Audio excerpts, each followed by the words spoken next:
Hola amigos youtuberos queridos suscriptores, en el día de hoy les estaré hablando de Jon Gotti. Tal vez lo hayas escuchado en canciones de trap o reggaetón, pero no tenías ni la más mínima idea de quién es, pues hoy lo conocerás. Antes de comenzar, te sugiero que te suscribas, actives la campana de notificación y me dejes tu gran like.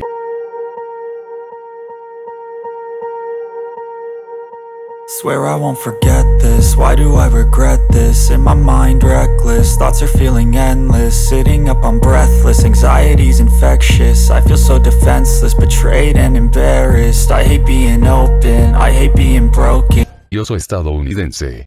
Jon Joseph Gotti nació el 27 de octubre de 1940 en el barrio neoyorquino del Bronx. Era el quinto hijo de los 7 chicos y 4 chicas, que tuvieron Jon J. Gotti, un inmigrante napolitano, y Famie, una abnegada y sencilla mujer capaz de criar a sus hijos en un entorno hostil. Él y sus hermanos crecieron en una zona deprimida del sur del Bronx, hasta que su padre pudo ahorrar algo de dinero y se trasladaron a Brooklyn. A una edad temprana el bravucón Jon Boy aprendió a usar sus puños, y sus primeros sueños de convertirse en un hombre de negocios o un doctor pronto dejaron paso a los de ser uno de los tunantes que solía ver por las calles de Brooklyn. Junto a sus hermanos Peter y Richard, Jon entró a formar parte de una banda callejera, con cuyos miembros se juntaba siempre que se escapaba de la escuela, donde era mal visto debido a su molesta actitud. En 1954, el joven aprendiz de ladrón resultó herido mientras participaba en el robo de una cementera. Esta le cayó encima de los dedos de un pie y tuvo que permanecer hospitalizado durante todo un verano. Debido a ello, a Gotti siempre le quedó una ligera cojera. A los 16 años, dejó de asistir a la escuela y se unió a los Fulton Rockaway Boys, una popular banda de adolescentes de Brooklyn que solía robar automóviles. Acompañado por sus inseparables hermanos Peter y Richard, Jon conoció a dos jóvenes tunantes con los que trabaría una larga amistad, Angelo Ruggiero y Wilfred Willie Boy Johnson. Entre 1957 y 1961 fue arrestado 5 veces por hurtos menores, pero los cargos siempre acababan siendo revocados o reducidos. Integración en la mafia. En 1960 el italoamericano, de 20 años, conoció a Victoria Di Giorgio, una chica 2 años menor con quien se casó el 6 de marzo de 1962, casi un año después del nacimiento de su primera hija, Angela. El matrimonio fue tormentoso, con varios amagos de separación, pero pese a ello la pareja siguió adelante y tuvo 2 hijos más, Victoria y Jon A., también conocido como Junior. Durante esa época y alentado por su esposa, que era contraria a las actividades deshonestas de su marido, Gotti empezó a trabajar en una fábrica de abrigos, pero al poco tiempo volvió a las andadas. En 1963 fue encarcelado por primera vez y pasó 20 días en la prisión junto a Salvatore Ruggiero, tras ser sorprendidos con un coche robado. En 1966 Gotti entró en la mafia, encabezada entonces por Carmine y Daniel Fatico. Operaban desde un local, el Virgin Hunt and Fish Club, en el barrio de Queens, para uno de los jefes de la familia Gambino, Agnello Della Croce. La verdadera carrera criminal de Gotti empezó entonces. Prosperó y la familia se mudó a un bonito apartamento en Brooklyn, donde tuvieron un cuarto hijo, Frank.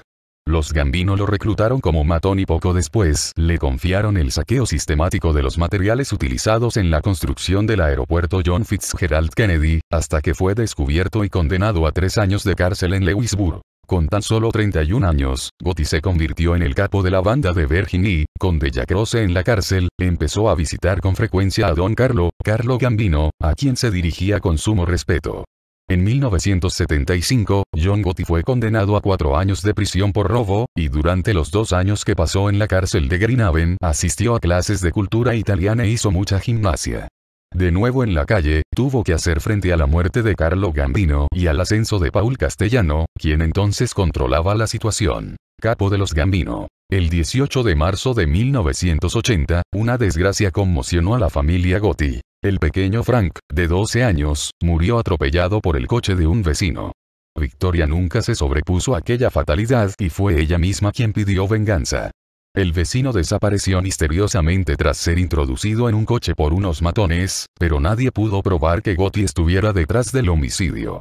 En aquellos tiempos, el capo figuraba oficialmente como empleado de una empresa de fontanería, pero los detectives que lo seguían día y noche nunca lo vieron con mono de faena yendo a poner grifos o reparar cañerías. John Gotti asumió de un modo definitivo la jefatura del clan de los Gambino en 1985, sin ninguna oposición tras asesinar a quemarropa a Castellano. Se convirtió en una figura asidua de los medios de comunicación a principios de 1986 y, lejos del ojo público, movió sus piezas con rapidez. Premiaba a los leales, apartaba a los neutrales y ordenaba castigos para quienes le habían combatido o puesto alguna traba durante los últimos años. A pesar de su carácter expansivo, la regla del secreto era una de las pocas que Gotti no rompió jamás a lo largo de su vida.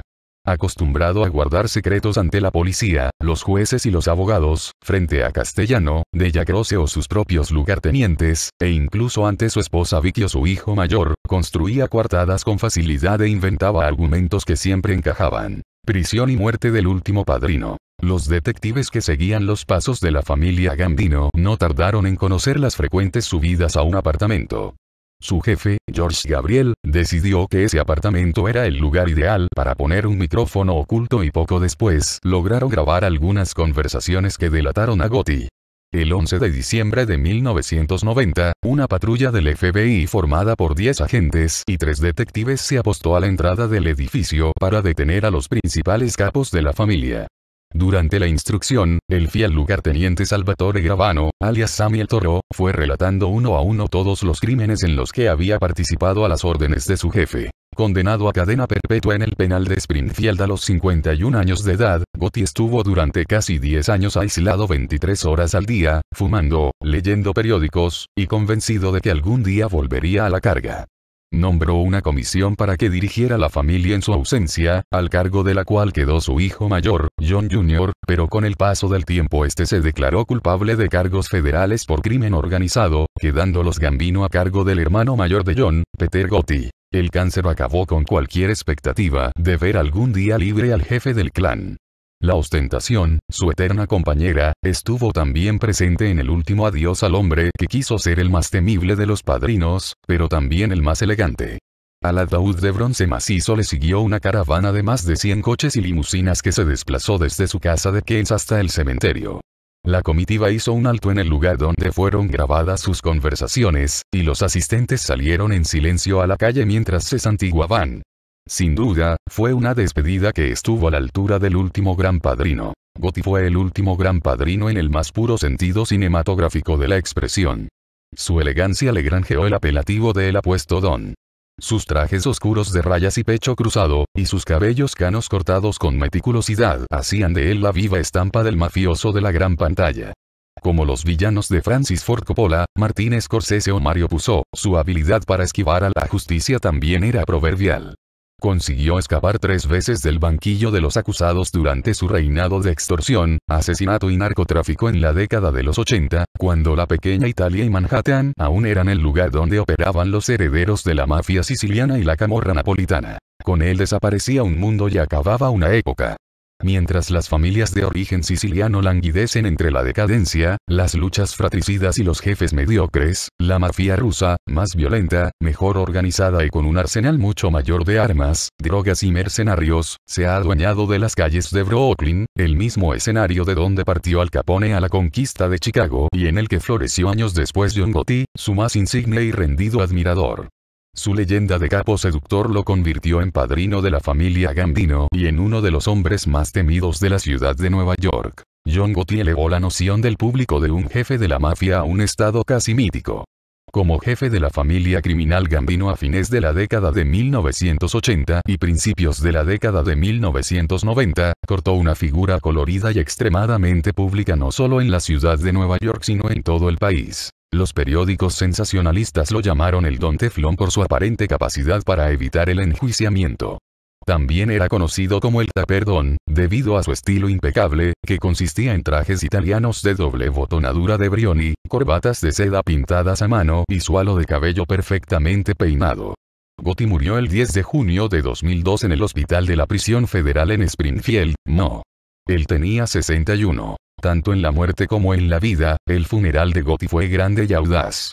22 limusinas negras, 19 autos de flores y cientos de vehículos privados se arrastraron por las calles de Ozone Park, Howard Beach y secciones de Keynes. Junto a su hijo Frank, Gotti fue enterrado en el cementerio de San Juan, un cementerio que es el lugar de descanso final de muchos mafiosos de Nueva York. Aunque ninguno, tal vez, sea tan famoso como el Dapper Don. En el momento de su condena en 1992, Gotti nombró a su hijo mayor, Jonah Gotti, conocido como Junior, jefe interino de la familia Gambino. Entre 2004 y 2009, Gotti Jr. fue acusado en 4 juicios de crimen organizado. Todo terminó en juicios. Pero para Gotti Jr. seguir los pasos de su padre no era un curso que finalmente deseara seguir persiguiendo. Gotti Jr. dice en el biografía documental, en el que explica su decisión de dejar atrás la vida de la mafia. No veo ninguna forma en que puedas liberarte de esto. No veo ninguna forma de hacerlo. Por mucho que lo intente, es extremadamente difícil.